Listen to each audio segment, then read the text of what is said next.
सम्मानित अतिथियों का इस साहित्यिक संध्या में एक बार फिर से हृदय से स्वागत और अभिनंदन। अब यह मंच सच में पूरा प्रतीत हो रहा है, पूर्ण। यह शाम शब्दों की एक यादगार यात्रा बनने के लिए तैयार है। दीपक की लौ से शुरू हुई ये शाम अब अल्फाजों की रोशनी में ढलने को तैयार है। हर महफिल को एक ऐसी आवाज़ चाहिए होती है जो सिर्फ सिलसिला ना चलाए, बल्कि हर लफ्ज़ को उसकी पूरी शिद्दत के साथ निभाए। आज की महफिल की बागडोर हम सौंपने जा रहे हैं उस शायर को जिसकी शायरी में मोहब्बत कोई एहसास नहीं, बल्कि जीती जागती दुनिया बनकर बराबर सांस लेती है, जिन्हें अदब की दुनिया में मोहब्बत का शायर कहकर हम याद करते हैं। मैं पूरे एहतराम के साथ दावत देती हूँ जनाब अजहर इकबाल साहब को कि वो इस सफ़र को आगे बढ़ाएं और अपनी दिलनशी निज़ामत से इस शाम को यादगार बना दें। आइए ज़ोरदार तालियों से स्वागत करें जनाब अजहर इकबाल साहब। वही जो दुख भरे मौसम की वीरानी में सीनों पर धनक लम्हों की खुशबू से महकता हाथ रखता है। सफ़र में रास्ते गुम हों, रिदाए गुम रही कितनी भी मैली हो, गमों की धूप फैली हो, उसे कोई कहीं जिस वक्त भी आवाज़ देता है वो सुनता है। वही सच बोलने का हुक्म देता है, उसी को याद करते हैं, उसी के नाम से इस बज़्म का आगाज़ करते हैं।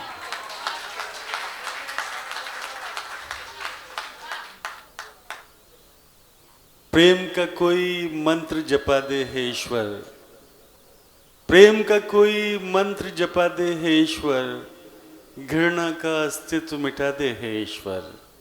देवदूत भी जिसको देख के गर्वित हों, ऐसा भारतवर्ष बना दे हे ईश्वर।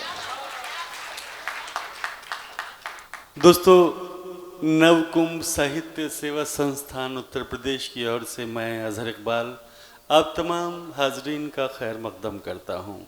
इस महफिल सुखन में, इस साहित्यिक गोष्ठी में आप सब लोग अपना कीमती समय निकाल कर यहाँ आए, हम आपको धन्यवाद ज्ञापित करते हैं। Thank you so much. शायरी किसी भी समाज का ज़मीर होती है। वो शायर किसी भी समाज का ज़मीर होता है। वो मोहब्बत और एहतजाज, प्रतिरोध के शब्दों से ऐसे विचार गढ़ता है जो हमारे वक्त का आईना बन जाते हैं। कविता मनुष्य को मनुष्य होने का प्रमाण देती है। मन के समस्त भाव जब किसी कोने में निष्क्रिय पड़े होते हैं तो कविता उन्हें जागृत करने का काम करती है। आज हम इसीलिए यहाँ इकट्ठा हुए हैं कि जो भावनाएं, जो एहसासात निष्क्रिय हो चुके हैं, उनको एक बार फिर से जागृत कर लिया जाए। परसाई साहब एक जगह लिखते हैं, एक बुजुर्ग शायर की आखिरी सांसें चल रही थीं। डॉक्टर का हाथ उनकी नब्ज पर था।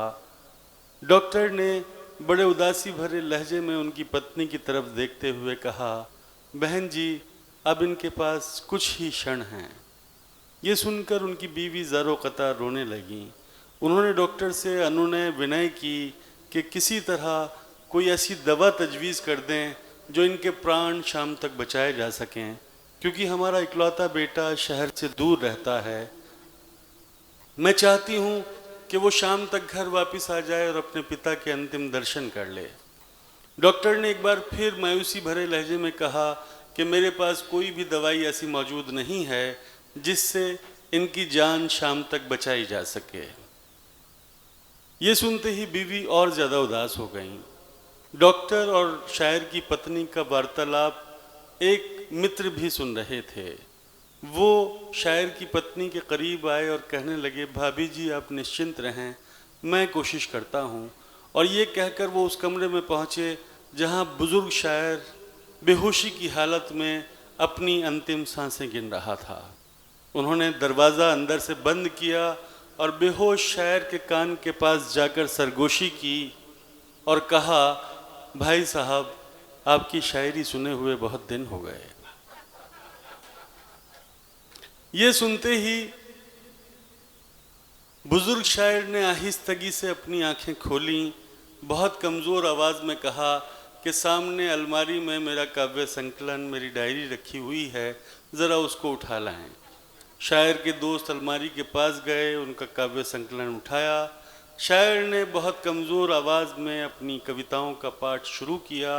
बाहर किसी को कुछ पता नहीं था कि अंदर क्या चल रहा है। वक्त गुजरता चला जा रहा था, रफ्ता रफ्ता शाम हो गई। शायर का बेटा दूसरे शहर से वापस अपने घर लौट आया। बीवी ने खुशी के आलम में कमरे के दरवाजे पर दस्तक दी। दरवाज़ा खुला, लेकिन अंदर का मंजर बदल चुका था। दरवाज़ा बुजुर्ग शायर ने खोला। दोस्त अल्लाह को प्यारे हो चुके थे।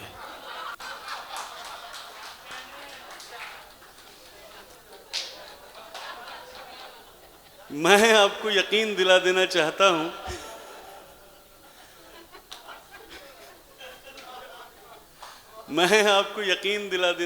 हूं कि इस स्टेज पर कोई भी ऐसा शायर मौजूद नहीं है जिससे आपको जान का खतरा हो। तो आप एक बार इनके लिए जोरदार तालियां बजा सकते हैं।